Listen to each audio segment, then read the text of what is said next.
is a presentation on the hydrogen bomb. History of the hydrogen bomb. So in the beginning, it went into works after the Soviet atomic bomb success, and the idea of building a limitless bomb gained popularity in the US. However, there are many opposers to the hydrogen bomb. For example, J. Robert Oppenheimer and Enrico Fermi stated that since no limit exists to the destructiveness of this weapon, its existence and knowledge of its construction is a danger to humanity as a whole.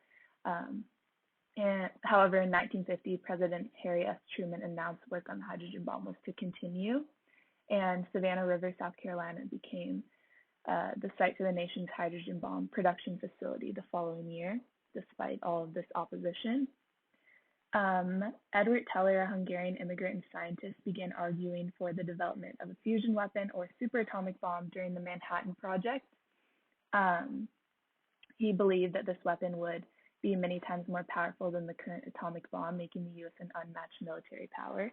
And this had a lot of influence on society, and the U.S. wanted to just continue working on the hydrogen bomb to allow our military strength to grow. And yeah, it's a powerful weapon.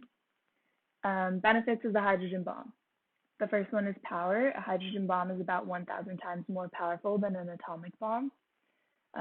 If it's used properly, it can reduce the casualties on the side that uses the bomb. Also, the cost of production is inelastic. Fusion energy, in contrast to many other energy sources, is virtually inelastic, so the production cost will not increase much, even if large numbers of fusion plants are built. Lastly, the process in which they are made can become competitive in the market of renewable energy sources. Fusion power has many of the benefits of long-term renewable energy sources, as well as some of the benefits of the much more limited energy sources of hydrocarbons and nuclear fission. This fusion used to produce the bombs could provide very high power generation density and uninterrupted power delivery. Although the H-bomb itself lacks many advantages, if we use fusion power as a source of energy rather than weapons, then it would be more beneficial for us. Downsides and costs of the H-bomb. It is still a remaining mystery of how much damage and contamination the hydrogen bomb can create. So we do not know yet.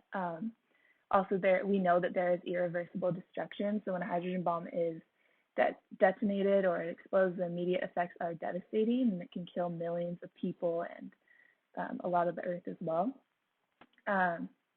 And the possibility of starting a nuclear war is high if we start, using hydrogen bombs, and more countries get this nuclear power.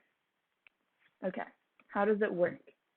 Hydrogen bombs are different than regular atomic bombs because they use the process of fusion rather than just fission.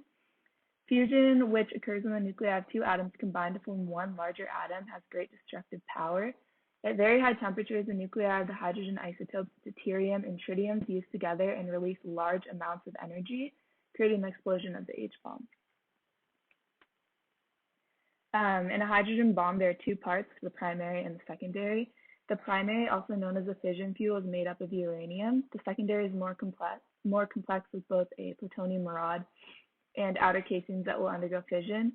However, it also contains a fusion fuel, which is an essential part of this bomb because it allows the bomb to be so destructive. Here's a brief explanation of the process of an H-bomb explosion. First, the uranium in the primary part of the bomb undergoes fission. As a result, daughter particles of this explosion heat up and exert pressure on the casing of the secondary part of the bomb. Next, the plutonium rod in the center of the secondary part of the bomb experiences fission, which heats up the fusion fuel surrounding it. Also, due to the fission of the plutonium rod, tritium and deuterium are produced, two atoms that are highly fusible. Fusion occurs between these two atoms, creating neutrons that collide with the uranium casing outside of the fusion fuel and cause additional fission, which also creates radiation and heat. All this happens very quickly, and in the end, all the energy from the entire process creates the massive explosion. Effects on society. First, socio-environmental effects.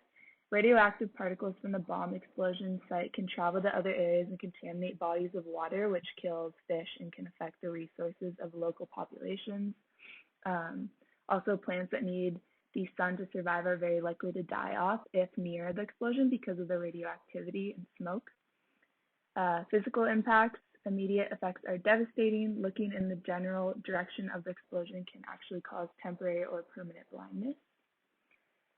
Other social impacts, the hydrogen bomb is a source potential widespread destruction, a source for potential widespread destruction because of this, it has caused a lot of social and political tensions between governments and between government and its citizens.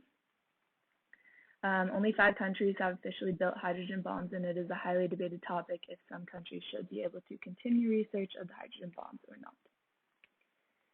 Here are quiz questions. Number 1, what is the largest hydrogen bomb ever tested called, and what was the radius of severe destruction? Look through those. And then the second one is true or false. Fusion is when the nuclei of 2 atoms combine to make one slightly lighter atom. So the answer to number 1 is C, and the answer to number 2 is false.